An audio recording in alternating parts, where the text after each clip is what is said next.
O cheiro acre do desinfetante e do medo entranhado nos corredores da escola secundária Rainha Amélia era o perfume matinal de Amara Alves. Todas as manhãs, ao desembarcar do autocarro vindo da Amadora, sentia o nó no estômago a apertar-se a cada passo que a aproximava dos portões imponentes daquela instituição lisboeta, um bastião de privilégio disfarçado de mérito académico. Aos 17 anos, a sua pele escura e o cabelo crespo, orgulhosamente preso em tranças elaboradas pela mãe Maria, eram como um farol num mar de uniformes engomados e tez clara, um lembrete constante de que ela era a outra, a bolseira, a intrusa no seu mundo dourado. Os seus olhos castanhos, grandes e expressivos, varriam o pátio com a cautela de um animal acuado. Procuravam instintivamente a silhueta de Gonçalo Oliveira e a sua corte de acólitos. Gonçalo, 18 anos, repetente por pura displicência, era o epítome do poder que o dinheiro e o apelido conferiam. Loiro, olhos azuis como lascas de gelo, capitão da equipa de rugby, movia-se pelos corredores como se fossem a sua propriedade privada. O seu sorriso, um esgar de escárnio reservado para os que considerava inferiores, era a primeira arma que exibia. Na aula de literatura portuguesa, a professora Dona Cecília, uma das poucas que parecia ver para além das aparências, elogiou a análise de Amara sobre um poema de Cesário Verde. Um brilho fugaz de orgulho aqueceu o peito de Amara, rapidamente arrefecido pelo olhar gélido de Gonçalo, sentado 2 filas atrás. Ele detestava quando ela se destacava, quando a sua inteligência desafiava a narrativa que ele construíra sobre ela. Ao seu lado, Tiago Soares, um rapaz magro de óculos, colega de turma e também bolseiro, mas de pele clara e por isso menos visado, ofereceu-lhe um sorriso encorajador quase imperceptível. Amara agradeceu com um aceno mínimo. Pequenos gestos de humanidade eram boias de salvação naquele oceano de hostilidade. O intervalo grande era o pior. O pátio transformava-se numa arena. Naquele dia o ar estava mais pesado, carregado de uma tensão que Amara sentia na pele. Gonçalo e os seus 2 fiéis escudeiros, Pedro e Miguel, aproximaram-se dela junto aos cacifos. O livro de poesia africana que a mãe lhe oferecera, um tesouro pessoal, estava nas suas mãos. Olha só o que a intelectual anda a ler, truçou Gonçalo, arrancando-lhe o livro. As suas gargalhadas ecoaram cruéis. Coisas da tua terra, Amara. Ou aprendeste a ler aqui conosco na civilização?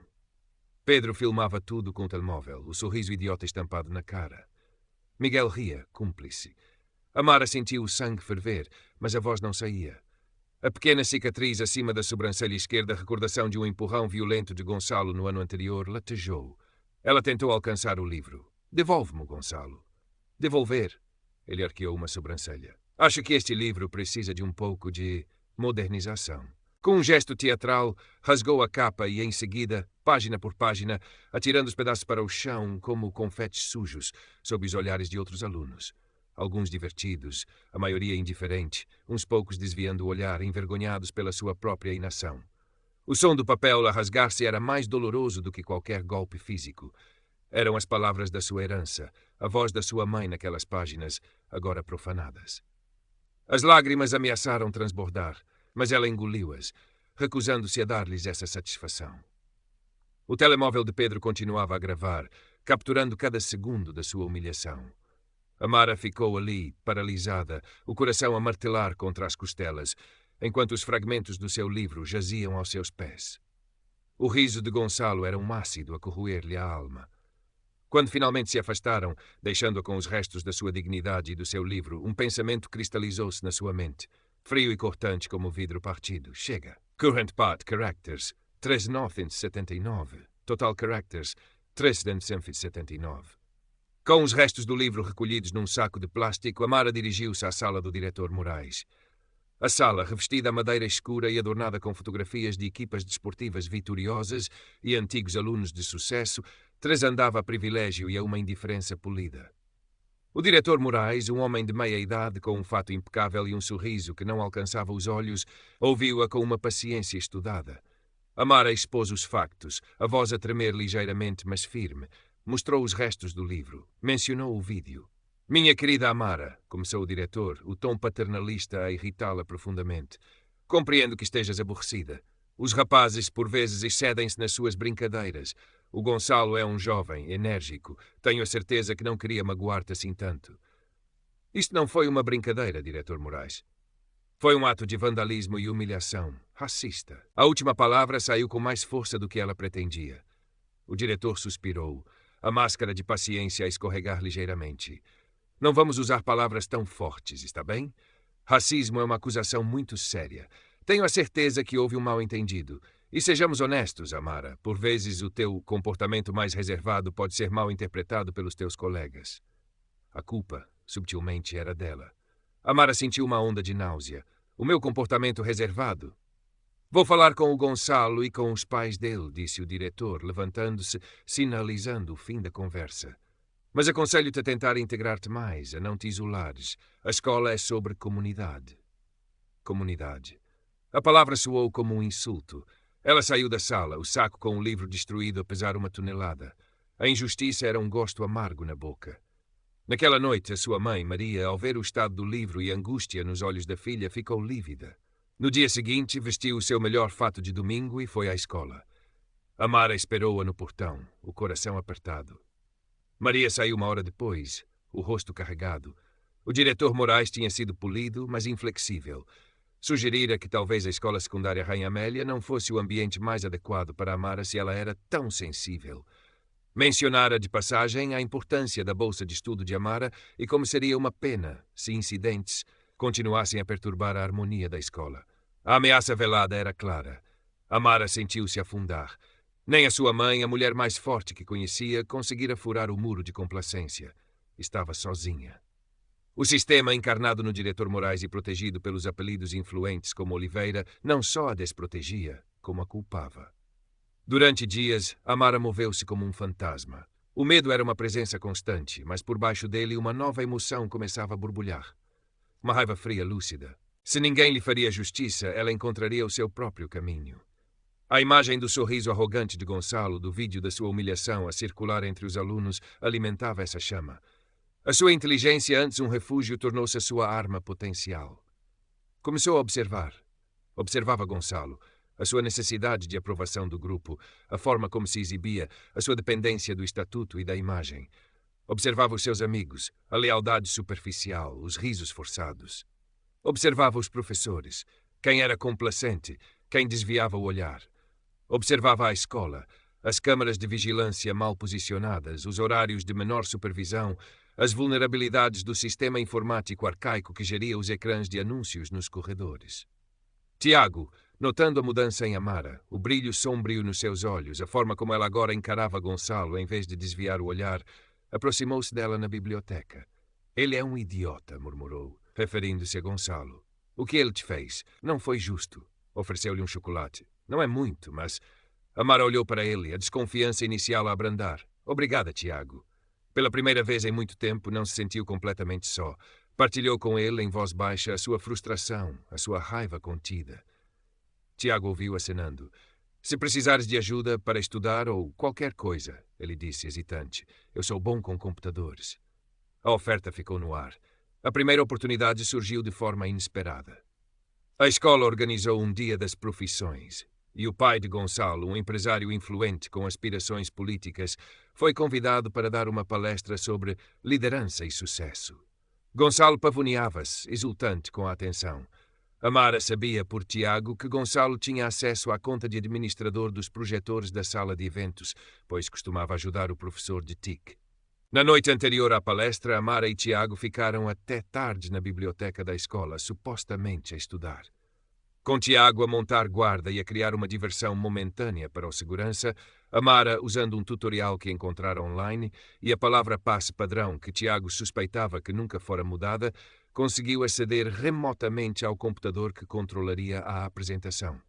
Não alterou a palestra do Sr. Oliveira. Em vez disso, preparou um único slide extra, programado para aparecer por breves segundos, quase subliminarmente, durante a introdução de Gonçalo ao pai. No dia seguinte, o auditório estava cheio. O Sr. Oliveira sentou-se na primeira fila, orgulhoso. Gonçalo subiu ao palco para apresentar o pai. Um exemplo de integridade, trabalho árduo e visão, começou ele. Nesse momento, por 3 segundos, que pareceram uma eternidade para Amara, o ecrã atrás de Gonçalo não mostrou o logótipo da escola, mas sim uma fotografia de Gonçalo, retirada de um perfil antigo e público numa rede social, onde ele, visivelmente embriagado, fazia um gesto obsceno com a legenda original: Reis da noite, donos disto tudo, sexo sem regras. Nesse momento, por 3 segundos que pareceram uma eternidade para Amara, o ecrã atrás de Gonçalo não mostrou o logótipo da escola, mas sim uma fotografia de Gonçalo, retirada de um perfil antigo e público numa meia.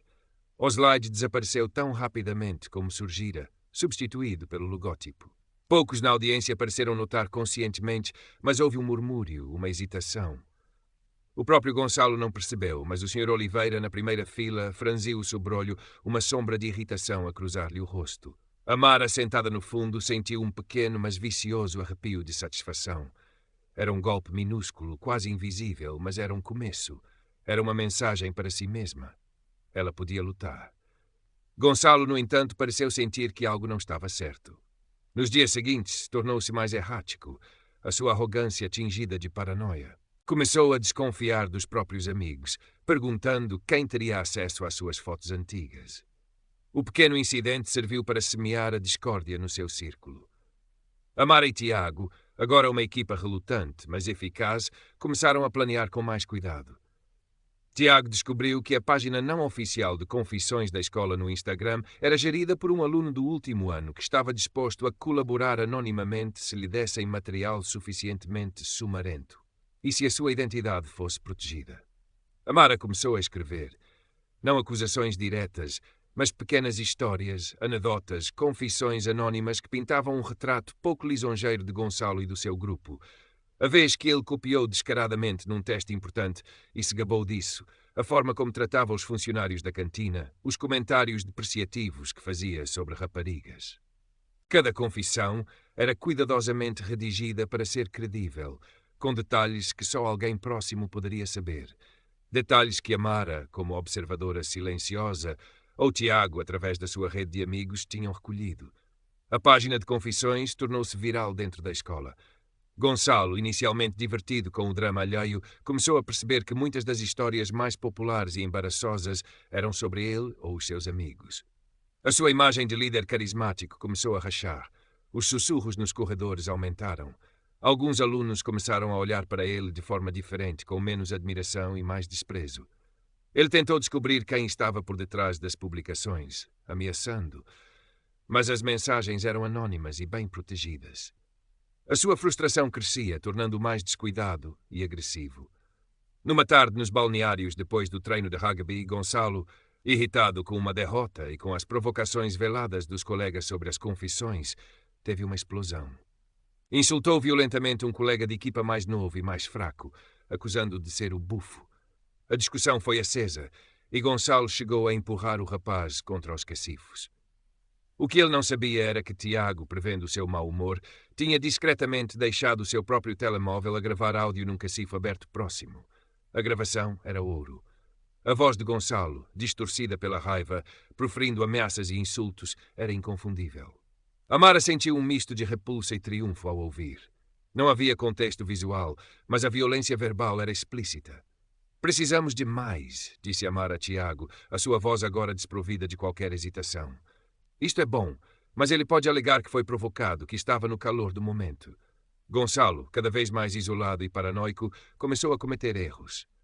Num esforço para reafirmar o seu domínio, voltou a focar-se em Amara, mas de forma mais pública, talvez acreditando que ela era demasiado fraca para retaliar de forma significativa. Durante uma assembleia da escola sobre valores e respeito, uma ironia que não escapou a Amara, Gonçalo, sentado atrás dela, fez um comentário racista em voz alta o suficiente para que os que estavam à volta ouvissem, algo sobre pessoas que não pertencem aqui e deviam voltar para a selva. Desta vez, Amara estava preparada. Tinha o seu próprio telemóvel a gravar discretamente no bolso da camisa, o microfone virado para fora. O comentário foi captado, claro e inequívoco. E mais importante, alguns alunos à volta olharam chocados, e um deles, uma rapariga que normalmente fazia parte do círculo social de Gonçalo, mas que parecia cada vez mais desconfortável com o seu comportamento, olhou diretamente para Amara com uma expressão de simpatia. Era a oportunidade. Naquela noite, Amara editou a gravação do balneário e a da assembleia. Tiago ajudou a criar um pequeno vídeo, justapondo os áudios com imagens neutras da escola e, no final, uma simples pergunta. É este o respeito que a escola Rainha Amélia ensina. Decidiram não usar a página de confissões desta vez. Queriam algo com mais impacto, algo que a direção não pudesse ignorar ou abafar. A escola tinha uma grande festa de angariação de fundos anual. Um evento de gala que atraía pais influentes, antigos alunos e até alguma imprensa local de Lisboa interessada na vida social da elite. Seria dali a 2 semanas. O plano era arriscado. Precisariam de aceder novamente ao sistema de projeção do salão de festas, que seria mais vigiado. Mas Tiago tinha uma ideia. O sistema de AV era frequentemente testado nos dias anteriores por uma empresa externa. Se conseguissem obter o horário dos testes. Enquanto isso, Amara, usando um e-mail anónimo, contactou a tal rapariga que lhe mostrara simpatia na assembleia e outras 2 alunas que sabia terem sido vítimas de comentários depreciativos de Gonçalo. Partilhou de forma vaga que estava a reunir experiências sobre o ambiente na escola e perguntou se gostariam de contribuir anonimamente. Para sua surpresa, e talvez porque o poder de Gonçalo já estava em declínio, as 3 concordaram em escrever curtos testemunhos. Eram relatos pungentes de humilhação, de medo, de como seus desempenhos escolares tinham sido afetados. A mãe de Amara notava a mudança na filha. Amara passava mais tempo fechada no quarto, mas havia uma nova intensidade no seu olhar, uma determinação que a preocupava e ao mesmo tempo lhe dava um estranho orgulho. «Tem cuidado, minha filha», disse-lhe uma noite, a voz embargada. «Este mundo não é fácil para nós, mas não deixes que te tirem a tua luz». Amara abraçou-a com força. «Não vou, mãe». A semana da festa chegou. Tiago, através de um contacto que tinha na equipa de som de eventos da escola, um primo mais velho que lá trabalhava em part-time, conseguiu o horário em que os técnicos da empresa de AV estariam a fazer os últimos ajustes e testes no salão. Seria na véspera do evento, ao final da tarde, um período de menor movimento. O plano era simples, mas arriscado. Enquanto Tiago distraía os técnicos com perguntas ingênuas sobre o equipamento, ele era, afinal, um aluno interessado em tecnologia. Amara, disfarçada com um boné e óculos de sol que encontrara no armário de perdidos e achados, e movendo-se com a furtividade que a vida na periferia e a necessidade de evitar bullies lhe tinham ensinado, teria poucos minutos para aceder a um dos computadores portáteis ligados ao sistema e carregar o ficheiro de vídeo. O ficheiro estava num pequeno pendrive, encriptado até ao último momento. Current Path Characters 4000, Total Characters 1579. A tensão era palpável na véspera da festa. O salão de festas da Escola Rainha Amélia, normalmente usado para eventos formais, estava a ser transformado num cenário de elegância e opulência. Mesas redondas com toalhas de linho branco, arranjos florais imponentes e um palco onde, na noite seguinte, discursos seriam proferidos e prêmios seriam entregues. Tiago, com o seu ar de aluno aplicado e curioso, aproximou-se dos 2 técnicos de AV que afinavam o som e as projeções. «Desculpa interromper», começou ele, a voz ligeiramente mais aguda que o normal. «Sou aluno cá da escola e tenho muito interesse nesta área de audiovisuais. Podiam explicar-me como funciona este sistema de projeção integrado?» Os técnicos, 2 jovens habituados a lidar com curiosos, trocaram um olhar, mas um deles, o mais falador, começou a explicar os rudimentos do sistema, apontando para os ecrãs e a mesa de mistura.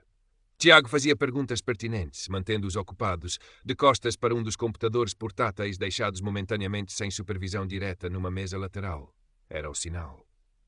Amara, que observava de uma porta de serviço entreaberta, o coração a bater descompassadamente, respirou fundo. O boné, calcado na cabeça, os óculos escuros a esconderem-lhe os olhos, saiu das sombras. Moveu-se rapidamente, em silêncio, como uma sombra. Tinha talvez 30 segundos. O pendrive já estava na sua mão. Introduziu-o na porta USB. O computador, felizmente, não estava bloqueado por senha. Uma janela abriu-se. Arrastou o ficheiro de vídeo, um nome anónimo, apresenta cá o valores.mp4, para uma pasta discreta no ambiente de trabalho e criou um atalho no programa de apresentação que os técnicos estavam a usar, programando para tocar automaticamente após um ficheiro de música específico que sabia que seria usado durante o interlúdio. Removeu o pendrive, fechou as janelas e recuou para as sombras tão rapidamente como tinha vindo. Tudo em menos de 20 segundos. Ninguém a viu. Tiago, percebendo um sinal discreto de Amara, agradeceu profusamente aos técnicos e afastou-se. Encontraram-se no corredor, longe de olhares indiscretos. Conseguiste, sussurrou Tiago, a respiração ofegante. Amara acenou, um pequeno sorriso tenso nos lábios. Acho que sim. Agora é esperar. A noite da festa chegou. Amara vestiu um vestido simples, mas elegante, que a mãe tinha ajustado para ela. Sentia-se simultaneamente nauseada pela ansiedade e eletrizada pela expectativa. Maria deu-lhe um abraço apertado antes de ela sair. Mostra-lhes quem tu és, filha. Com dignidade. O salão estava deslumbrante, cheio de pais ricos, professores sorridentes e alunos vestidos a rigor. Gonçalo estava no seu elemento, circulando com um ar de importância, o pai a seu lado, cumprimentando figuras proeminentes da sociedade lisboeta. O diretor Moraes exibia o seu sorriso mais polido. Amara encontrou Tiago perto da mesa das bebidas. Ambos mal conseguiam disfarçar o nervosismo. A primeira parte da noite decorreu sem incidentes. Discursos sobre a excelência da escola, agradecimentos aos beneméritos. Depois, um interlúdio musical. Uma melodia suave de piano começou a tocar. Era a deixa. Amara segurou a respiração. Tiago apertou-lhe discretamente o braço. A música terminou. Esperava-se que as luzes se acendessem para o próximo discurso. Em vez disso, os grandes ecrãs de projeção que antes mostravam o logótipo da escola ficaram momentaneamente pretos. Um segundo de silêncio expectante.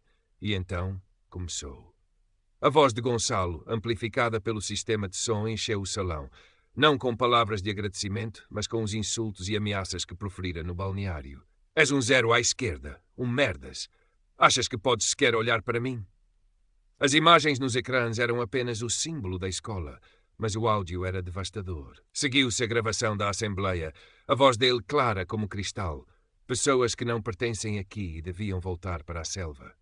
Um silêncio sepulcral caiu sobre o salão. Os rostos sorridentes congelaram. O Sr. Oliveira, pai de Gonçalo, ficou pálido como cera. Gonçalo, no meio do salão, olhou para os ecrãs, depois para o pai, a cor a fugir-lhe do rosto. O vídeo continuou, mostrando agora os testemunhos escritos das outras alunas, frases curtas e anônimas sobrepostas a um fundo escuro. Ele chamou-me gorda e disse que ninguém nunca gostaria de mim. Tive medo de vir à escola por causa dele. Ele disse que o meu cabelo parecia um esfregão. A última frase era a da Mara, sobre o seu livro destruído, com a sua pergunta final. É este o respeito que a Escola Rainha Amélia ensina e celebra. O vídeo terminou. Os ecrãs voltaram a mostrar o inócuo logótipo da escola. Mas o dano estava feito. O silêncio no salão era pesado, cortado apenas pelo som de alguém a engolir em seco. Todas as cabeças viraram-se para Gonçalo. Ele estava petrificado, o rosto uma máscara de choque e incredulidade, rapidamente substituída por pânico quando encontrou o olhar furioso do pai. O Sr. Oliveira parecia prestes a explodir. A mãe de Gonçalo levou a mão à boca, os olhos arregalados. O diretor Moraes, apanhado completamente de surpresa, gaguejou ao microfone, tentando recuperar o controlo. Houve um problema técnico. As minhas desculpas. Vamos fazer uma pequena pausa. Mas ninguém se mexia. Os murmúrios começaram, baixos a princípio, depois crescendo em volume. Pais indignados, professores constrangidos, alunos a cochichar e a olhar para Gonçalo com uma mistura de desprezo e espanto. A sua aura de intocável tinha-se desfeito em direto perante a elite de Lisboa. Amara observava tudo, o coração ainda a bater forte, mas uma calma fria a instalar-se. Viu o momento exato em que Gonçalo a localizou no meio da multidão. Os seus olhos encontraram-se. Não havia arrogância no olhar dele agora, apenas um medo cru e a compreensão tardia. Ele sabia. Sabia que fora ela. A festa terminou abruptamente. Nos dias seguintes, a Escola Rainha Amélia foi um turbilhão. O incidente técnico tornou-se o escândalo do ano. A imprensa local, inicialmente cautelosa, começou a fazer perguntas, especialmente depois de cópias anônimas do vídeo terem vazado online, partilhadas em grupos de pais e fóruns de discussão sobre educação em Lisboa. Gonçalo Oliveira foi suspenso indefinidamente, uma decisão tomada rapidamente pela direção da escola sob imensa pressão. Os seus dois amigos, Pedro e Miguel, também enfrentaram medidas disciplinares severas. O Sr. Oliveira, furioso e humilhado, retirou um importante donativo que prometera à escola, mas o estrago na reputação do filho e, por extensão, da família, era incalculável. Gonçalo deixou de ser visto nos círculos sociais onde antes reinava. Os seus amigos afastaram-se como se ele tivesse uma doença contagiosa. O rapaz que tinha tudo, que se sentia o dono disto tudo, estava agora isolado, a sua arrogância substituída por uma vergonha amarga.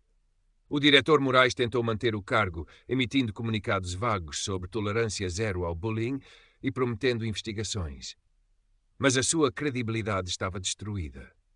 Os pais dos alunos, especialmente os das vítimas que se sentiram encorajadas a falar após o vídeo, exigiram a sua demissão. Poucas semanas depois, o diretor Moraes apresentou a sua resignação por motivos pessoais. Amara e Tiago foram discretamente interrogados pela nova direção interina. Ambos negaram qualquer envolvimento no hacking, expressando apenas choque pelos acontecimentos. Não havia provas contra eles. Amara, com uma calma surpreendente, falou sobre o bullying que sofrera, desta vez sendo ouvida com atenção e respeito. A escola, sob nova liderança, foi forçada a implementar um programa anti-bullying muito mais robusto, com workshops sobre diversidade e inclusão e um canal de denúncias verdadeiramente anônimo e eficaz. Foram criados grupos de discussão entre alunos para promover um ambiente mais seguro. Para Amara, a vida não voltou a ser como antes. A ansiedade matinal diminuiu, substituída por uma cautela vigilante, mas também por uma nova força interior. Alguns alunos ainda a olhavam com desconfiança, outros sussurravam quando ela passava. Mas muitos, especialmente aqueles que também tinham sofrido em silêncio, olhavam-na com uma admiração silenciosa. Ela tornara-se inadvertidamente um símbolo de resistência. Tiago permaneceu seu amigo leal. A sua cumplicidade na Operação Festa criara um laço forte entre eles. Juntos, consideraram juntar-se ao novo Conselho de Estudantes para garantir que as mudanças implementadas não fossem apenas cosméticas. Numa tarde de primavera, meses depois do escândalo, Amara estava sentada num banco no Jardim da Estrela, a ler. Desta vez, um livro novo, intacto. Levantou o olhar e viu um grupo de alunos mais novos da sua escola a rir e a conversar animadamente, um grupo visivelmente diversificado. Um deles, um rapaz negro que ela sabia ter entrado recentemente como bolseiro, parecia completamente à vontade. Talvez as coisas pudessem de facto mudar. O caminho de Amara não foi fácil. A exposição de Gonçalo não apagou magicamente as cicatrizes, nem o racismo subtil que por vezes ainda sentia pairar no ar como uma névoa tóxica. Havia dias em que a memória da humilhação voltava com força, em que a pequena cicatriz acima da sobrancelha parecia arder. Mas agora algo era diferente. O medo paralisante dera lugar a uma determinação temperada. Ela aprendera que o silêncio era o alimento da opressão e que a sua voz, mesmo que inicialmente trêmula, tinha poder. A relação com a mãe, Maria, também se aprofundou. Após o choque inicial com a audácia do plano de Amara, Maria sentiu um imenso orgulho pela coragem da filha. As conversas entre elas tornaram-se mais abertas, partilhando não só as dificuldades do dia a dia, mas também as esperanças e os receios de navegar em um mundo que nem sempre as acolhia de braços abertos. Maria, inspirada pela filha, começou a participar mais ativamente na associação de pais da escola, usando a sua voz para defender um ambiente verdadeiramente inclusivo. Tiago tornou-se um aliado indispensável. A sua inteligência tecnológica e o seu apoio moral foram cruciais, mas mais importante foi a sua amizade genuína. Juntos, representavam uma pequena, mas significativa, frente de mudança. Começaram a trabalhar num projeto para a Feira de Ciências da escola. Uma aplicação simples para denúncias anónimas de bullying, com recursos e informações para vítimas e testemunhas. Era a sua forma de garantir que o legado do que aconteceu não se perdesse. Gonçalo desapareceu da vida social de Lisboa. Boatos diziam que os pais o tinham enviado para um colégio interno na Suíça, longe dos olhares e dos julgamentos. A sua queda foi um aviso para outros como ele, um lembrete de que a impunidade não era eterna. O poder do apelido Oliveira fora abalado, e o Sr. Oliveira, antes uma figura pública respeitada, viu as suas ambições políticas sofrerem um revés considerável. A escola secundária Rainha Amélia, sob a nova direção da Dra. Sofia Monteiro, uma pedagoga com fama de ser progressista e dialogante, iniciou um longo processo de autoexame. As mudanças não foram imediatas nem fáceis. Havia resistência de alguns professores mais conservadores e de famílias que preferiam manter o status quo. Mas a semente da consciencialização tinha sido plantada. Grupos de alunos, inspirados pela coragem implícita de Amara, começaram a organizar debates, a convidar palestrantes para falar sobre direitos humanos, igualdade racial e a importância do respeito mútuo. A biblioteca da escola, antes um refúgio silencioso para Amara, tornou-se um centro de discussão vibrante.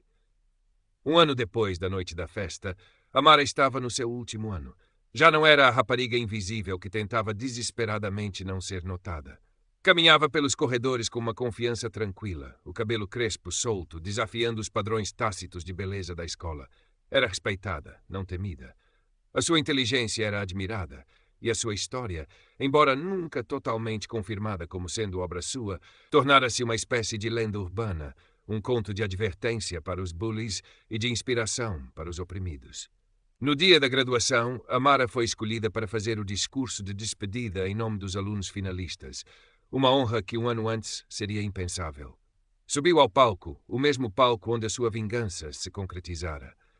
Olhou para a audiência, para a sua mãe, cujo sorriso orgulhoso a enchia de calor, para Tiago, que lhe fez um aceno cúmplice, para Adelcor Monteiro, que lhe sorriu encorajadoramente. O seu discurso não foi sobre notas ou sucessos acadêmicos. Foi sobre coragem, sobre encontrar a voz, sobre a responsabilidade de cada um em construir uma comunidade onde todos se sentissem seguros e valorizados. Falou sobre as cicatrizes visíveis e invisíveis que o preconceito e a crueldade podem deixar, mas também sobre a resiliência do espírito humano. Não mencionou Gonçalo, nem um incidente específico. Não precisava. Todos sabiam.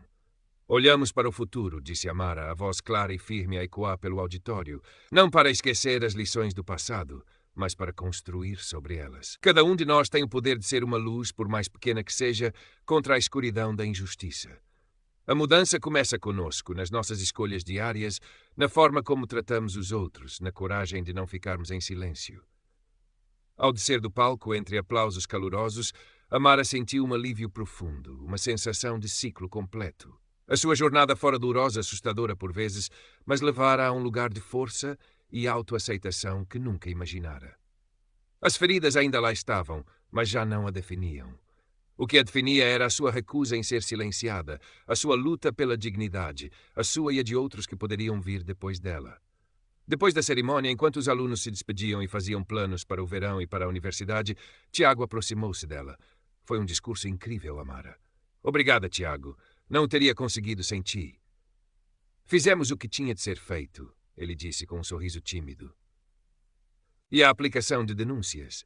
A doutora Monteiro disse que quer implementá-la oficialmente no próximo ano letivo. Amara sorriu.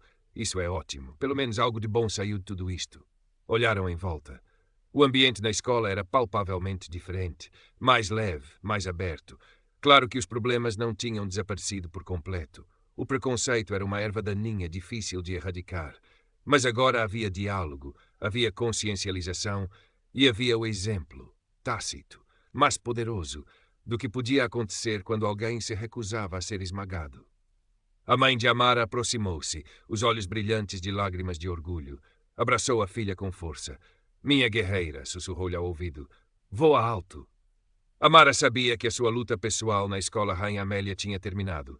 Mas a luta maior, a luta por um mundo mais justo, estava apenas a começar. Olhou para o céu azul de Lisboa, sentindo o sol quente no rosto. A pequena cicatriz acima da sobrancelha já não era um símbolo de dor, mas uma marca de honra, a prova de que sobrevivera e se tornara mais forte. O cheiro a desinfetante e medo fora substituído pelo aroma doce das tílias em flor e pela promessa de um futuro que ela mesma ajudara a moldar. Um futuro onde a sua voz e as vozes de tantos outros ecoariam com cada vez mais força. Ela não era Leon Carter, o anjo vingador que desmantelava sistemas com violência calculada. Era Amara Alves, a estudante da Amadora, que, armada com inteligência, coragem e a ajuda de um amigo leal, enfrentara a arrogância do privilégio e a indiferença institucional, provando que a justiça, por vezes, pode ser encontrada não na ponta de uma espada, mas na força inabalável da verdade exposta. A sua vingança não fora sobre derramar sangue, mas sobre acender uma luz tão forte que as sombras da injustiça não tiveram outra escolha senão recuar. E essa luz, ela sabia, continuaria a brilhar. Current Part Characters, de 979, Total Characters, 3.925. A história de Amara não terminou com a sua formatura. A aplicação que ela e Tiago desenvolveram, inicialmente pensada apenas para a Escola Rainha Amélia, começou a chamar a atenção de outras instituições de ensino em Lisboa e, gradualmente, por todo o país. A doutora Monteiro, impressionada com a sua eficácia e com a maturidade dos seus criadores, tornou-se uma defensora do projeto. apresentando-o em conferências de pedagogia e a responsáveis do Ministério da Educação. Amara, agora estudante universitária de Direito, uma escolha influenciada diretamente pelas suas experiências, e Tiago, a estudar Engenharia Informática, continuaram a aperfeiçoar a plataforma nas horas vagas. Receberam pequenos financiamentos de organizações não governamentais focadas nos direitos humanos e na juventude. A Voz Ativa, como batizaram a aplicação, tornou-se uma ferramenta reconhecida, capacitando estudantes a denunciar anonimamente não só o bullying e o racismo, mas também outras formas de assédio e discriminação nos seus estabelecimentos de ensino. Claro que houve desafios, tentativas de desacreditar a aplicação, resistência de algumas direções escolares mais agarradas a métodos antiquados e até mesmo tentativas de hacking por parte daqueles que se sentiam ameaçados pela transparência que a Voz Ativa promovia. Mas Amara e Tiago, temperados pela sua experiência na Rainha Amélia, enfrentaram cada obstáculo com a mesma determinação e inteligência estratégica que os caracterizará. A história de Gonçalo Oliveira serviu de exemplo duradouro. O seu nome tornou-se sinônimo da queda que a arrogância e o preconceito podem provocar quando confrontados com a verdade. Embora a sua família tivesse tentado reabilitar a sua imagem, a mancha persistia. Ele nunca regressou verdadeiramente ao círculo social que outrora dominara, preferindo uma existência mais discreta e dizia-se amargurada no estrangeiro. Amara, por vezes, pensava nele. Não com ódio, mas com uma espécie de tristeza distante pela forma como o privilégio e a falta de empatia o tinham moldado. A sua vingança nunca fora sobre destruir Gonçalo como pessoa, mas sobre desmantelar o sistema de opressão que ele representava e que lhe permitia agir impunemente. E nesse aspecto, ela tinha sido bem-sucedida. Ela tornou-se uma voz ativa, não só através da sua aplicação, mas também participando em debates, escrevendo artigos de opinião e envolvendo-se em projetos comunitários no seu antigo bairro da Amadora, procurando inspirar outros jovens a não se calarem perante a injustiça. A sua pequena cicatriz, quase invisível, era agora um lembrete constante da sua força e do caminho que percorrera. O tema da justiça vigilante, que na história original de Leon Carter se manifestara de forma letal, encontrou em Amara uma nova expressão. A sua vigilância era a da observação atenta, da coleta de informação, da exposição estratégica. A sua arma era a verdade, e o seu campo de batalha eram as instituições que falhavam em proteger os mais vulneráveis. A mensagem da sua história ecoava. A discriminação e o abuso de poder podem ser combatidos, não necessariamente com a mesma moeda de violência, mas com inteligência, coragem e a criação de sistemas que deem voz aos silenciados e responsabilizem os opressores. A emoção dominante que a sua história inspirava já não era apenas a raiva justiceira, mas uma esperança resiliente. A crença de que, mesmo começando do ponto mais vulnerável, uma pessoa pode fazer a diferença e acender uma luz capaz de dissipar as sombras mais densas. Amara Alves, a rapariga negra da periferia de Lisboa, provara isso. E o seu trabalho estava longe de terminar.